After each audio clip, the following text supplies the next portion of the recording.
Добродојдовте во нова емисија Отворено за. Почувани гледачи, ова емисија предвикува внимание со темите кои ги обработува во наредниот, во изминатиот период, а во наредниот ќе се бидеме да привлечеме поголемо внимание со оглед на некои активности кои допрва ни следуваат или се најавуваат. Едно од нив беше да позборуваме отворено за лозарството, за проблемите во оваа област, која е од многу важно, би рекол, екзистенционално прашање за сите нас, посебно за 6400-500 колку има лозари во општина Кавадарци. Секоја година се соочуваме оваа цена речине, или слаб родот, или годината е ваква, годината е таква. Има наводнување, нема наводнување, протести пред одредени винарски визби, има откупувачи, нема откупувачи. Еден куп проблеми за нешто што е непознато за многу луѓе, а многу лозари не паметат кога било добро во областта на лозарството. Годинава навреме, би рекол, уште во месец февруари, локалната самоуправа, поточно Советот на општина Кавадарци, презема мерки и многу би се бенефисуваат иницијативите од одредени советници, поради што и реши во оваа емисија да поразговараме денеска за лозарството, иако е рано се уште за виновата лоза да отвориме поголема тема. Сега е вистинско време. Април, мај, јуни, јули, август. Доволно време, оние кои се засегнати во оваа проблематика да си ги земат работите во своји раци и да ја решат работата. Ако не наеднаш, тогаш сукцесивно од година на година. При посетата на последната седница на Советот на општина Кавадарци се сретнав со Јован Златевски и со Перо Николов, двајца советници. Во Советот на општина Кавадарци ја следев седницата и потоа и дебатата која на крајот од оваа седница беше презентирана пред јавноста. Советот на општина Кавадарци и како последна ја стави точката прашање од лозарството или проблеми во лозарството. Може би со намера, може би не, може би ќе биде прва точка, но тоа не е најмалку битно. Битно е што се водеше една добра и плодна дискусија, која ја оценувам за позитивна, со оглед на тоа што во неја се вклучија и независни советници, и советници на ВМРО-ДПМН, и советници на СДСМ, и советници на Левица. Што значи ова прашање ги чепка сите. Добро вечер за моите гости кои го слушаа овој вовет мој, дали ми се бендица, не знам, дали ќе им се бендица, и тоа не знам. Јован Златевски, независен советник во општина Кавадарци, и Перо Николов во општина Кавадарци во Советот како член или партиципиент на ВМРО-ДПМН, поточно координатор на советничката група на ВМРО-ДПМН. Добро вечер. Добро вечер. Како сте? Добре. Многу работа овие денови во Советот на општина Кавадарци? Да. 100 точки во една седница. Тоа не било одамна. Не било, ама таква е периодот на годината кога треба да се усвојат завршните пресметки на сите. Значи тоа дека многу се работи во Советот овој период? Па претежно да. Значи имаме Без разлика дали се гласа само или и точка. Не се разгледува. Значи секоја точка мора пред да биде изгласана на комисиите, дали е за финанси, дали е за мандатни, дали е други. Се емисии, овие комисии каде што сите овие точки прво се разгледуваат, најпрво таму се дебатира, па покасно се презентираат пред сите советници и одат на усвојување или неусвојување на истите. Шарениот начин на усвојување, односно неусвојување на точките, покажат дека вие размислувате различно, меѓутоа по проблематиката од област на лозарството би рекол дека не размислувате многу различно. Ја следев таа точка цела, ги следев и анализирав сите дискусии и некои белешки ги направив од самата седница, од која сушто сакам и да ве прашам денеска. Почитувани, на иницијатива на председателот на комисијата за лозарство господинот Јован Златевски, на комисија за лозарство во која партиципираше нашиот соговорник господинот Перо Николов, се расправаше за лозарството. Не ли е тоа рано, Златевски? Не е рано. Дури касни сме малку. Зошто сметате дека сега треба да се разговара за лозарството? Сега треба да се разговара, затоа што лозарите сега почнуваат интензивно со операциите што следуваат на лозовите плантажи, интензивно да работат, се соочуваат со голем број на проблеми, трошковите за нафта вртоглаво, цените вртоглаво растат, трошковите им се зголемени и за нафта, и за резервни делови, и за препарати за прскање. Некои голем дел не ни размислуваат за џубрење на лозовите насади, затоа што цените се 3 пати повисоки отколку тие што биле пред некоја година. И затоа сега е моментот да се разговара не само меѓу нас советниците, не само со лозарите, туку и со представниците од власта и со винарските визби и да се најде начин како ова година ќе се откупе произведеното грозде што лозарите ќе го произведат. Има услови за да се произведе грозде, такво е кај нас поднебието. Голем дел од жителите на општина Кавадаци екзистират од производството на грозје и од тие причини треба сега да се договориме како ќе одат тие. И интерес има од лозарите, сакат иницијативата да биде плодна, да проде со плод и да знаат тие во април, мај месец која ќе биде цента на грозјето, која ќе се откупува септември. Може ли тоа да се случи? Може. Може. Може, ако се сака. И ако се има интерес од сите. 1, 2, 3, 4 прашања имам во кое вие во концепт рековте што е тоа што е состојба во лозарството? Што е тоа што е моментално актуелна состојба во лозарството? Актуелната состојба во лозарството е во кратки црти. Во кратки црти е многу лоша. Многу лоша. Цента на грозјето последните 15 години не е променета, дури е со тенденција на намалување. Така е. Ние беме сведоци 20 година, кога грозје се откупуваше и по 2 до 3 денари. Тоа е катастрофална цена. Грозјето беше откупувано ко бајаги за дестилат, а некои винарски визби си го продаваа како наливно вино. За тие цени се доби од владата некој износ на ковид мерки, некоја надокнада, меѓутоа и тоа да е, сепак не ги покрива трошковите што се прават за производство на 1 кило грозје. Може ли во ваква ситуација, Николов, да заклучиме дека, а и вчера се слушна на седницата, за вчера, дека има манипулација од некои фактори? Вака, тоа се зборови кои што ги кажа колегата. Тешки зборови. Да.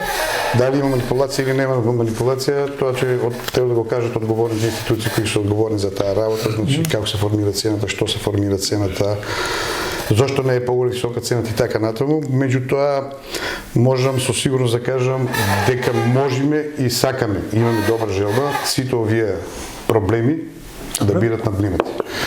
Единствено ли се во комисијата за оваа проблематика?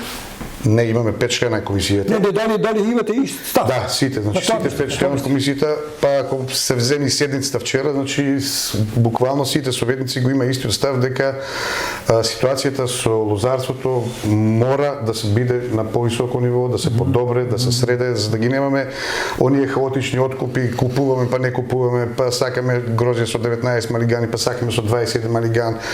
Па у моментов не знам, имам проблеми со приемот на грозје, па стопирите откуп на грозје, па сето тоа ствара дополнителна нервоза кај земјоделците, а сметаме дека виното како стратешки производ, значи ако земе дека виното е втора култура од земјоделството после тутунот по прилив на девизи во државата, како таква култура, значи вино не се прави од јаболка, се прави од грозје. Значи и грозјето мора да биде стратешки производ кој што треба да биде подигнуто на повисоко ниво, да можете лозарите барем малку од малку да се осеќаат почитувани и наградени. Ова проблематика се рече на седницата дека не може да се реши од вас, советниците и од Советот на општина Кавадаци како ненадлежно тело. Ова е работа на парламентот, на владата, на министерството. Што мислите за ова прашање? Колку ние сме сила како општина Кавадаци, речеме било која локална самоуправа, да направиме притисок?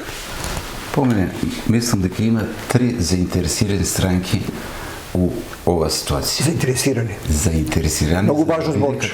Како што треба работат. Прво, лозарите имат лозови насади. Имат интерес да нивниот производ, грозјето, го продадат по повисока цена. Добро. И да имат некој си бенефит. Кај на сега не е така. Втора заинтересирана странка се винарските визби. Добро. Тие имат интерес инвестирале во капацитети за преработка на грозие во вино. Добро. И имат интерес да откупат грозие. Меѓутоа, нивниот интерес како приватни стопанственици е колку може да биде таа цена пониска. Сега, трета странка е владата на Македонија. на Македонија. Нашата влада има интерес да има поголемо производство на грозие, да има интерес да има поголемо производство на вино. Добро. И тоа сето да створи нова вредност у државата, со која што државата ќе биде посилна кога има нови вредности. Точно е. И со производството на грозието, и ако е добро платено грозието, стандардот во државата се зголемува. Кај населението, они имат поголем приход, годишен приход. У однос на винарските визби, државата има интерес тие што повеќе да произведат грозие и да го извезат и да донесат повеќе девизи. И затоа, ако не остават сами да разговараме, влада, мислам, лозари и винари, тогаш никогаш нема да се најде заеднички јазик. И тука е владата што треба преку Министерство за земјоделие да биде измеѓу тие две заинтересирани странки, за да се најде начин да и цента биде како што треба и винарските визи да бидат задоволни од откупната цена што ќе платат тие. Меѓутоа, никогаш не треба владата да се става во ситуација да мора да ги задоволи и тие и двете странки. Туку треба да најде начин тоа да си биде природно. Односно, решение не се бара со давање на субвенции ова година или кажување на цена, мора да биде таа цена така. Не може владата да ги присилува винарските визби да мора да го откупат грозито што ќе се произведе. За мене тоа е апсурдно.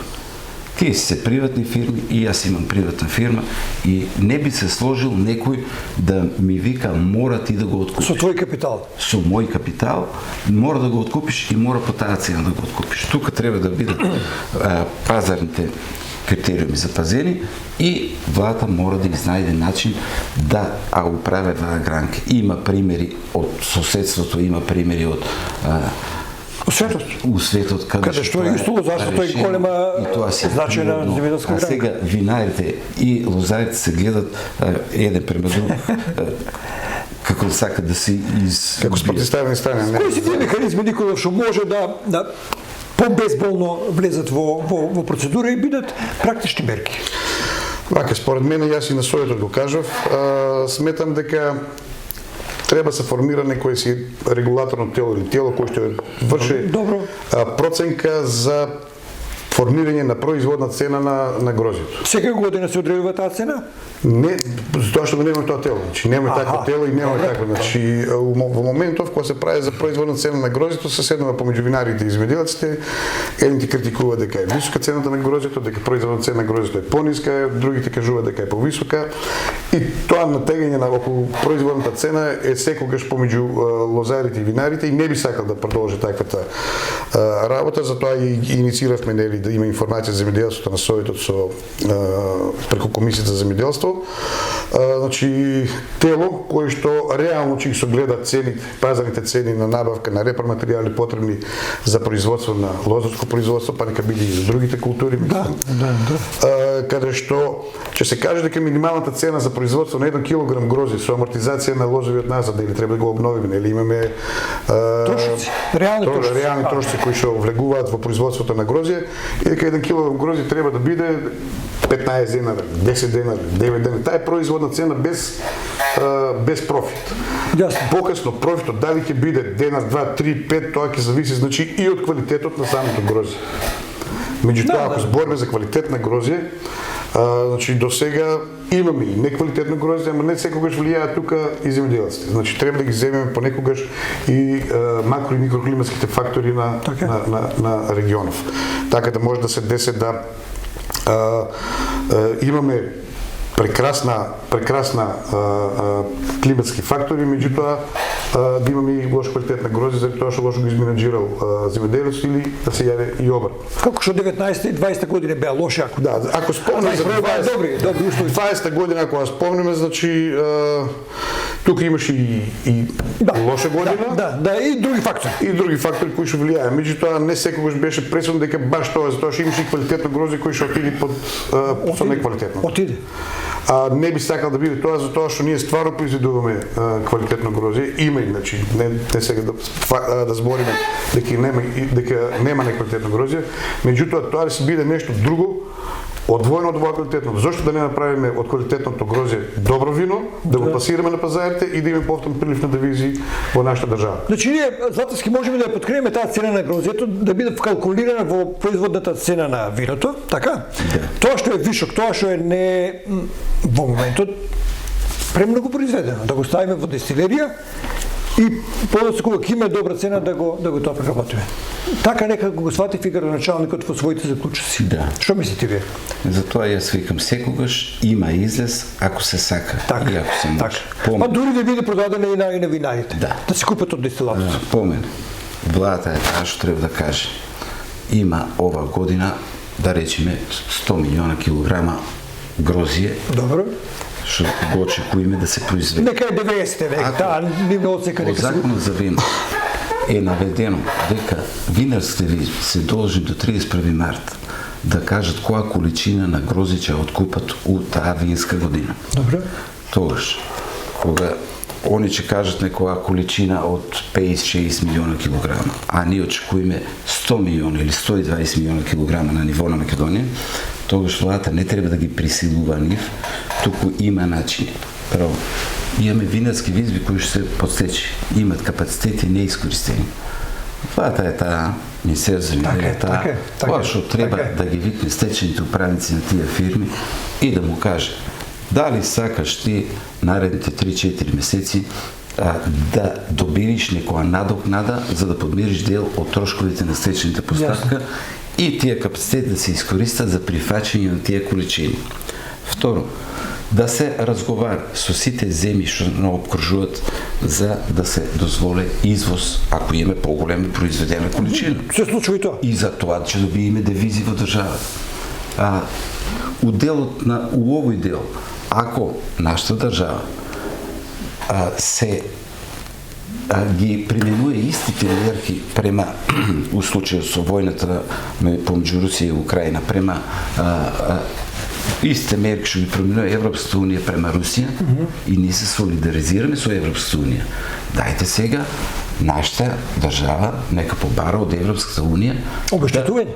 Или компензација или вино или грозје. Да ги отвори пазарите. Да ги отвори пазарите. Да можеме тие пари да си ги извадиме нас. Значи претрпиме секој штети. Нашето грозје да не влева во од границите на Европската унија со царини.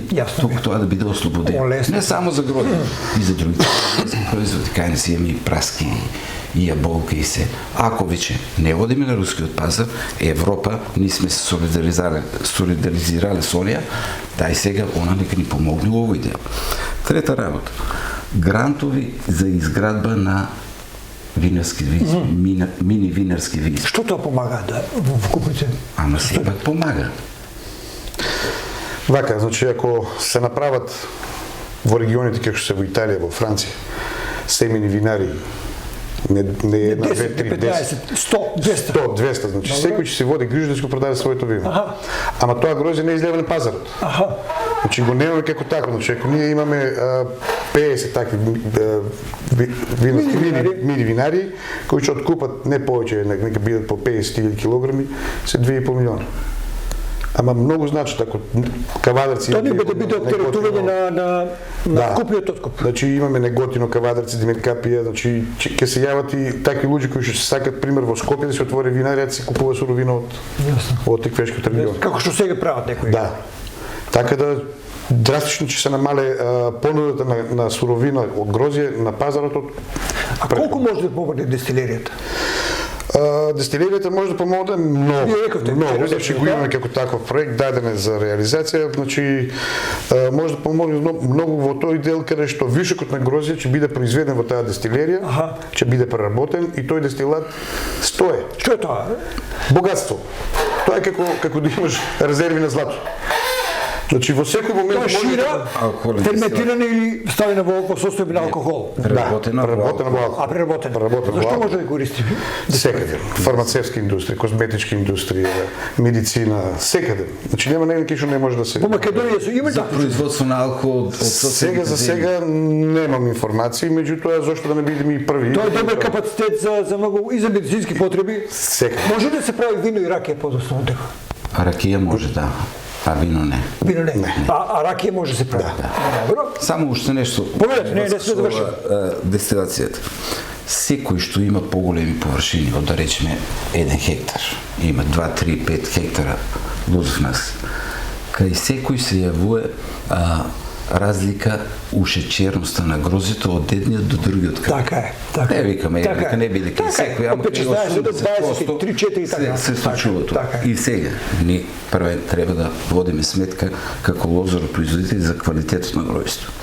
И ние треба да бидеме свесни дека цело грозје од нашата површина не може да изоде по иста цена. Секогаш има и било кој производител на било што има и прва, и втора, и трета класа. Кај не стае така. Или ти го примам грозито, или не ти го примам. Значи, со дестилеријата се овозможува, ако ти произведиш 50.000 килограми на годишно ниво, да речеме 40.000 килограми ги продаваш за вино, 10.000 килограми ги продаваш, ги ставаш од дестилеријата.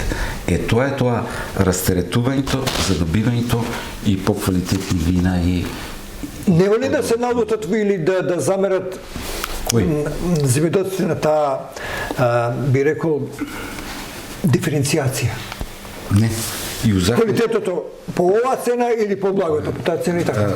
У законот за вино е или па можеби ќе се научиме да произведуваме доброто грозје. У законот на вино е точно наредено дека винското грозје се откупува според и цент се формира според шеќерни единици. И тука нема И сега кај на што случува? Тој што има под 18 шеќерни единици, не може да го продаде неговото грозје, го произведе и го ставя му незавидна ситуација. Така. Зашто да биде така? Тоа што е по пониска шеќерност, нека оде по пониска цена. Ама цело грозје ќе се прибере што е произведено. Pero тука би сакал да се додоврзам на колегата, значи зборим за квалитет на грозје. За да зборим за квалитет на грозје, мора да имаме и капитални инвестиции во системите за наводнување.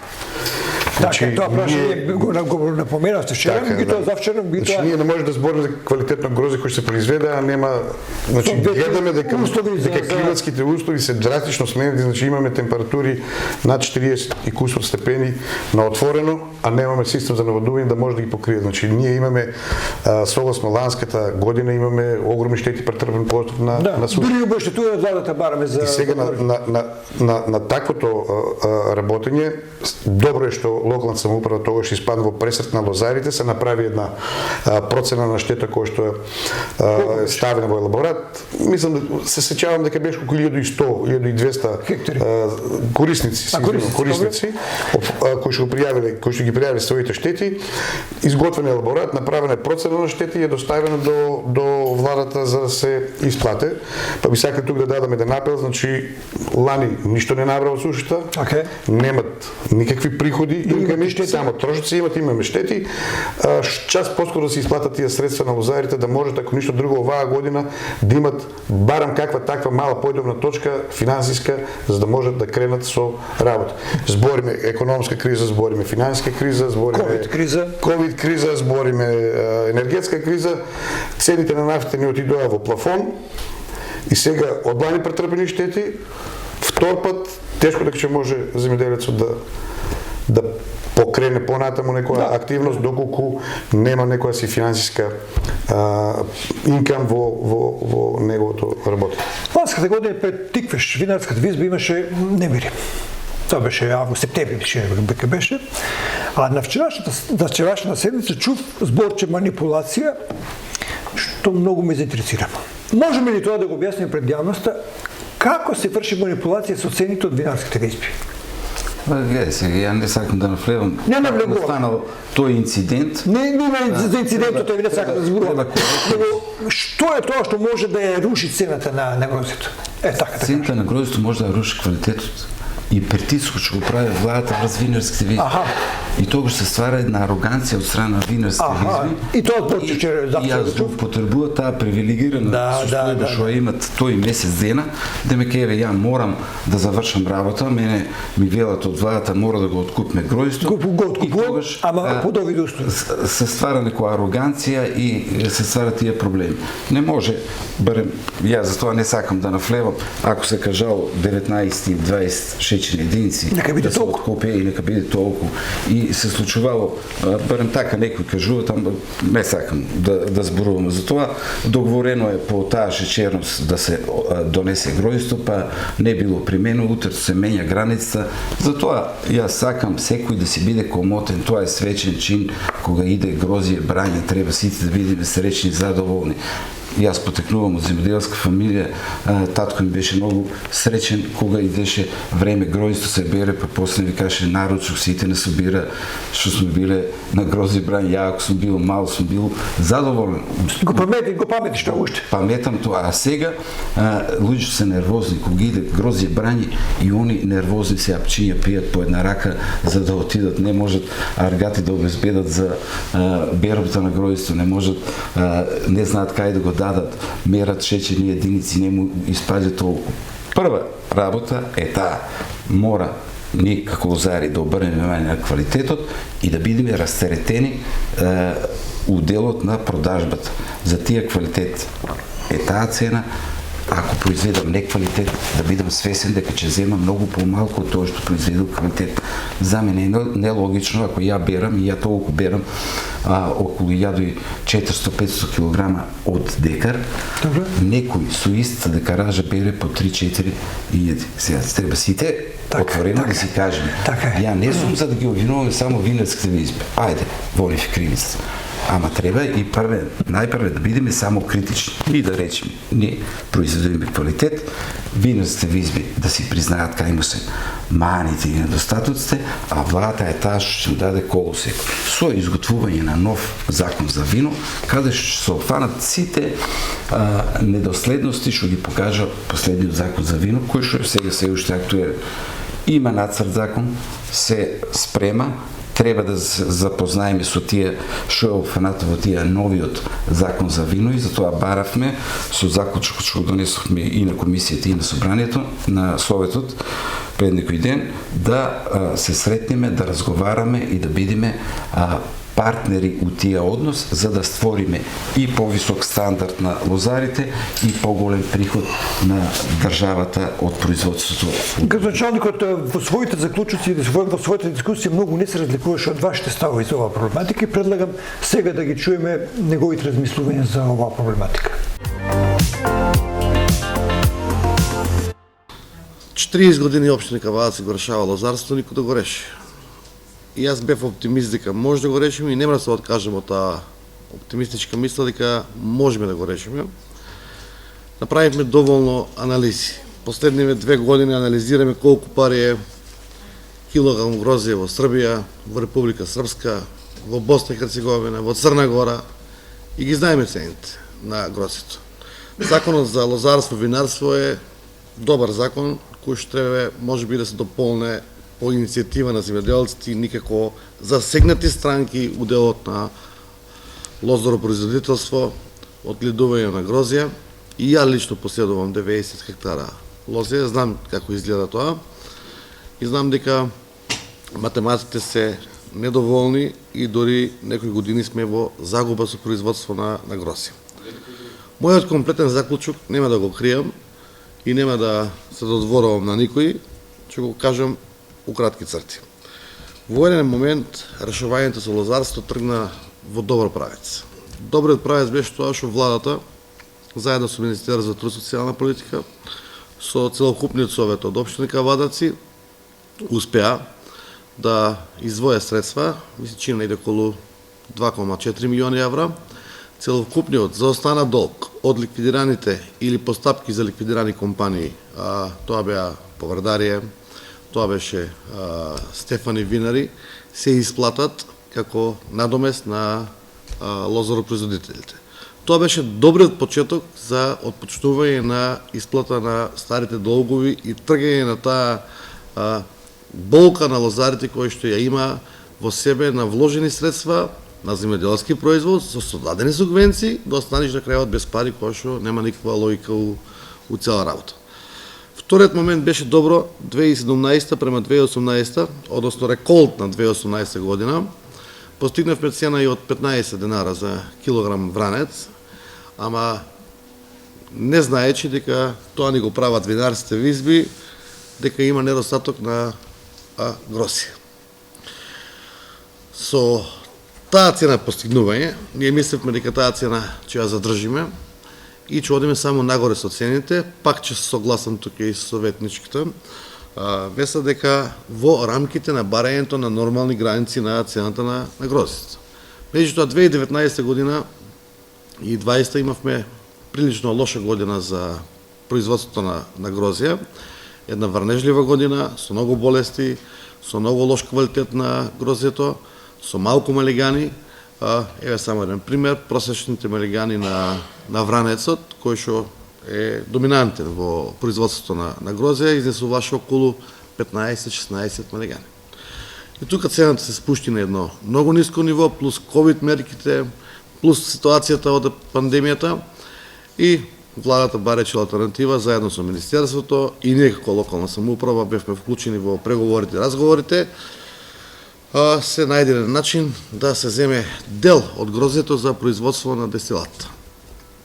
Дестилатот беше наменски откупување на грозје со наменска цена, односно кофинансирана од државата. Винарите визби го купија гројство по некоја символична цена, да не речем воопшто да не го платат, евидентна цена. Ја би ја кажал евидентна цена од 2 до 3 денара и државата да даде субвенции плюс 6 денара за ковид и плюс нормалните субвенции пак да дојме до 12-13 денара, значи 90% на терет на државата. Тие се наши пари, луѓе. Тоа е странно во тој момент што се случи.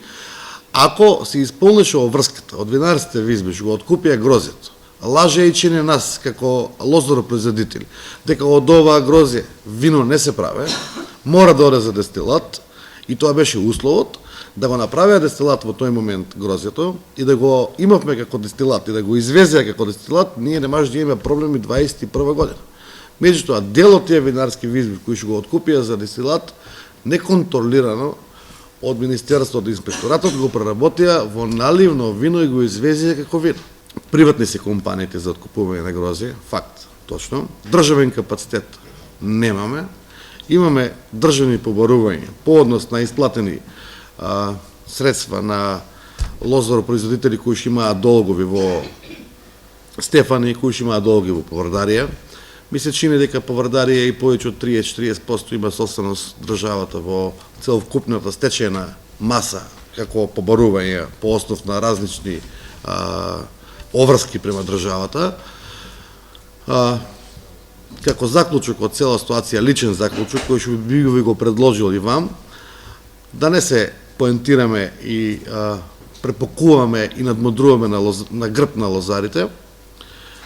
Таа една дестилерија што ја зборуваме 5 години, ја мислам дека крајно време е да се направи и да се изработи како дестилерија, да се смени законот за винарство, за алкохолен дестилат, каде што ќе влези во државна резерва алкохолен дестилат. Ни нашиот земјоделец го ставиме у категорија на милости, го ставиме у категорија да ние нешто му дадиме него. Не он треба да ни даде нас. Тој е земјоделец кој што треба да нахране. Тој е тој земјоделец што треба да ни продаде грози. Тој е тој земјоделец што треба да ни даде гроз да направиме вино. Земјоделието, ако го третираме само во делот на помош и само во делот на ниска гранка, самото од себе ќе изумри, пошто никој не сака да биде деградиран ни во еден сегмент. Мислам дека треба да се разговара на тие 3 точки: откупна цена, квалитет на грозје, секој да се произнесе колку мисли да откупе грозје како винарска визба, законски регулативи, измена на законски регулативи и поготово да, ние како општина, локално, да, имаме многу можност да работиме на подигање на свеста на семејни винари.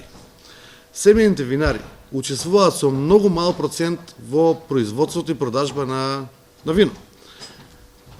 Вклучувајќи го винскиот музеј, вклучувајќи винотеката и Сдруженијето на семејни винари, тоа е благодет. Ние сега во Кавадарци, во над 80% од ресторанти имаме вино на семејни винари. Треба да им помогнеме на тие семејни винари да се подигнат на повисоко ниво, да имаат и баркод, да може да се изложат и во маркет, да може квалитетот да му биде константен, да одржаваат, да добиваат субвенции, меѓутоа локалната самоуправа може да се вклучи во делот на помагање нивно, на брендинг, на маркетинг, на изложување и давање на субвенции во тој дел. Ние не сме држава, ние не сме мощни да можеме да направиме нешто што не е во наши рамки. Трето, изградбата на дестилеријата, да се седне со винарските визби, да се најде најрационалниот економски начин како да се изграде таа винарија, дали тоа би било во постоечка винарска визба како подружна гранка, контролирана над 57% од државата или од локалната самоуправа, да не се ставиме под кирија на некој, или во постоечки капацитет кој што е во државна собственост, да може да се изграде таа дестилерија заедно со промените за законот за акциза за алкохолен дестилат произведен од вино. Вклучувајќи го фактот да не им направиме конкуренција на нашите локални винари. Чувме што рече и чувте и вие што рече градоначалникот. Колку сте блиски ставовите или заклучоците на вашата комисија со оние на градоначалникот? Никола? Па во целост. Добро. Во целост. Значи нема. Што значи тоа?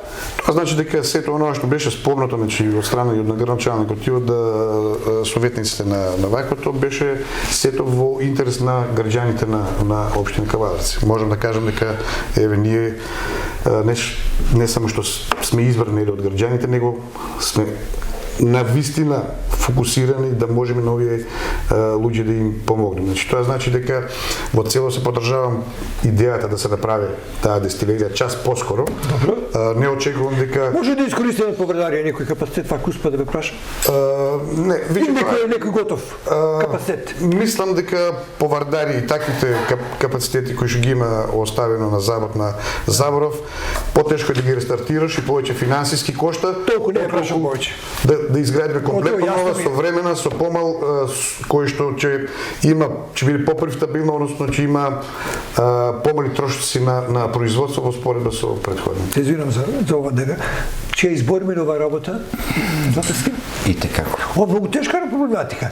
Не се работи за една, две, три страни, се работи за повеќе субјекти. Овој проблем не е од вчера. Овој проблем е години нанас. Меѓутоа јас многу убаво се сеќам, пак ќе спомнам у времето кога татко ми гледал Лозов насад, он успеваше со тие средства што ќе ги земе како надокнада за од грозието, со тие средства и не студираше, и свадби правеше, и ги подмируваше сите трошкови у фамилијата.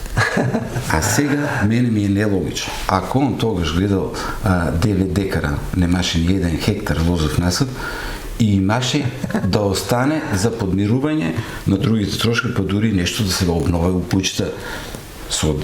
Не само што се одржаваше куќата кои се обновува, а сега ја имам 3 хектара, 30 декара, јас сум секоја година у минус. Мене тоа не ми е логично.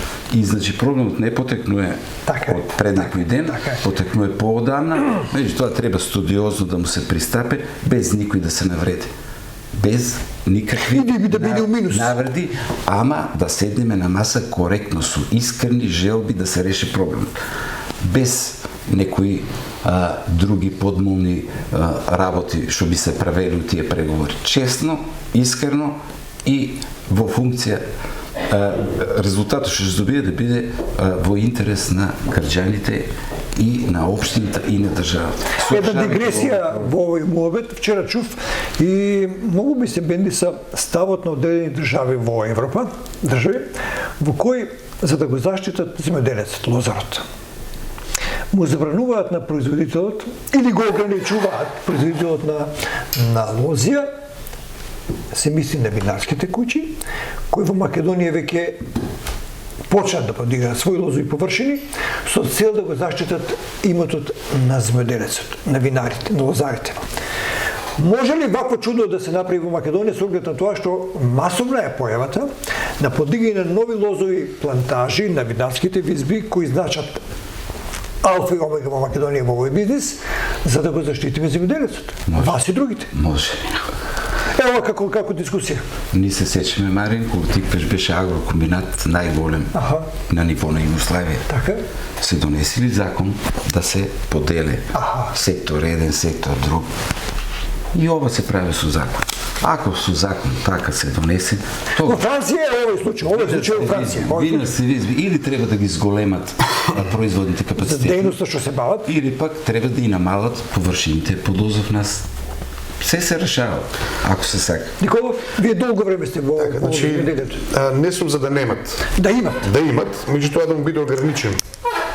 Така да, ако колку што јас знам, значи во Франција мислам дека е околу 20 до 25% Така од капацитетот на винарската визба што го има за прием на грозје може да има плантажи за винарија. сопствено производство, значи се рачуна 25% као да се произведе сопствено грозје за кој што тој мисли дека ќе биде врв или коректор на сето останато во производството на вино. Меѓутоа сега за жал немаме таква ситуација. Да. Гледаме дека се Ние си подигаат. говориме за голиот обстанок. Да, меѓутоа тука освен подигнато на лозовите наси до страна на винарските визби, дополнително че тоа се веќе не може да се мешаме, тоа се нивна перцепција на работа.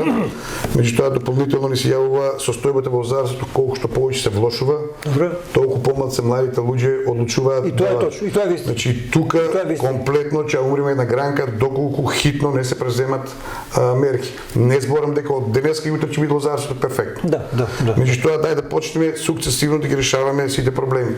Дај да направиме каналска мрежа, пример Сува гора. Дај да пуштиме таму канали, нека има да се наводнуваат тие лозови наседи. Зошто они да берат 800 кг, 900 кг од декар, нека не бери они 1600, 1700, да може да цената да се покачи, квалитетот да се подобре, достапноста на откупот да почне. Значи тука можеме да почнеме помалку да делуваме за да може да се решат, да се надминат овие проблеми. Ако вака продолжиме, трендот на подигање на лозови наседи од страна на земјоделците веќе се најавува тоа со години, понекад опаѓа таа количина. имаме значи комплетно напуштање на некои лозови наседи, значи ги остават, значи ги извршува основните Ние цело операции. време зборуваме за ракијата и за виното како производи на грозјето. Можеме ли преку туристичката понуда да понудиме другите производи од грозје? Може и маџун. Каде не е туризмот, каде не е таа гранка која во некои европски земји, во Србија соседна е многу развиена. Последните неколку години, последните 2 години, во Квадrat се отворија околу 28 така некои мини винарски визби. Да. Ако грешам нека ми простат, меѓутоа сепак тие влијаат и за туризмот, и за Да го живиме овој сектор, на тоа мислев. И мислам дека тие тренд треба да продолжи, нека се отварат, затоа испомнав, нека владата одобри повеќе неповратни средства стимулира одредени отварањето на тие инвестиции за винарските визби и нормално никако локална самоуправа сега е во фаза промовирање на тие визби преку тој еден 3D проект што го има општината. Да. И да се направи Јавноста да го види дека да може секоја визба кога ќе се кликне неговото име да знае било кој турист да дојде таму и да види што го очекува внатре. Во некои винарски визби почнаа да живнуваат, мислам на Попов тук и така натаму. Тоа е добро и така Тоа е добро. Значи субвенции. Тоа е нов вид на култура. Субвенции што ги дава владата, платежна агенција. Треба да видат правилно строго наменски.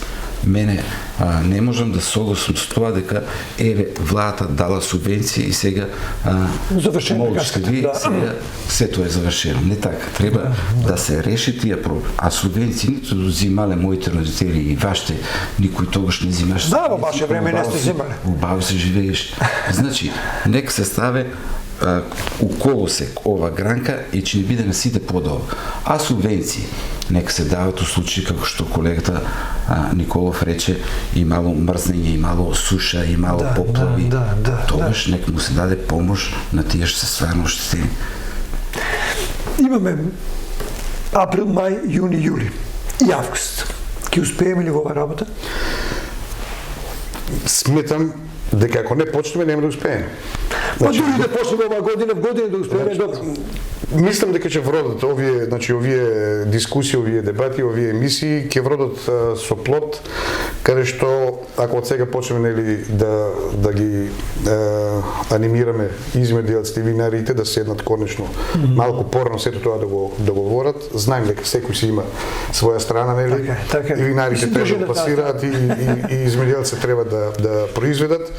Меѓутоа ако ништо друго барам секој добар производител, односно секоја добра фирма, се го знае годишниот план како треба да работи и во која насока ќе работи, дали ќе има пазар за 1000 литри или ќе има пазар за 100.000 литри. Така да сметам дека сега со овоа почнување, со овие придвижувања, мислам дека ќе дојдеме до една позитивна точка, до еден позитивен тренд, каде што ќе се среди откупот на грозје и цената на грозјето ќе биде малце.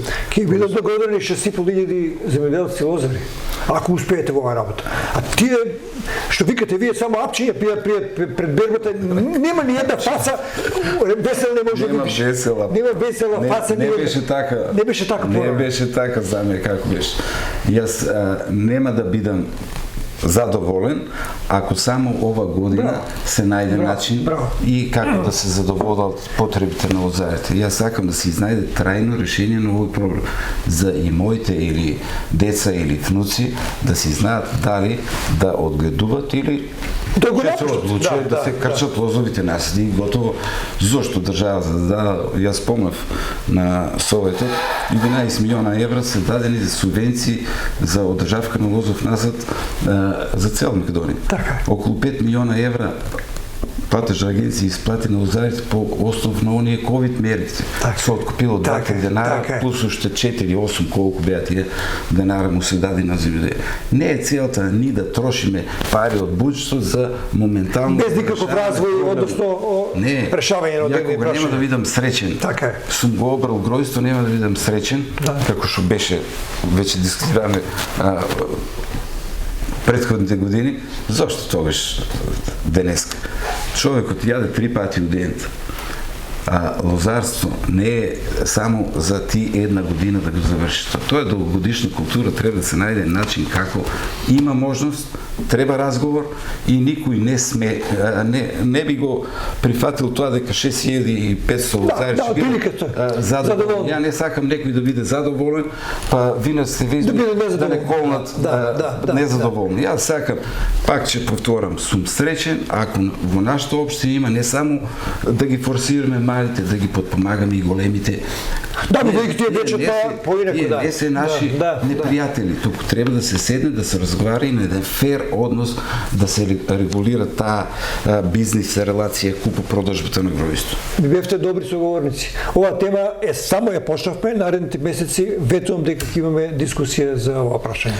Се надевам дека ќе имаме и конкретни разговори во делот на ова што сега го начнавме со надлежните институции, со земјоделците, со винариите и ќе имаме конкретни размислувања да ги презентираме од овие. Ке ги прашате лозарите што мислат тие? Обавезно. Секој ден се сречаваме, ние со они тоа го разговараме. Секој дневно е тоа тема на разговор. Благодарам што им бевте гости во оваа емисија. Се надевам дека беше и гледана емисијата. Вам, почитувани гледачи, благодарам за вниманието и пријатно со нашата програма.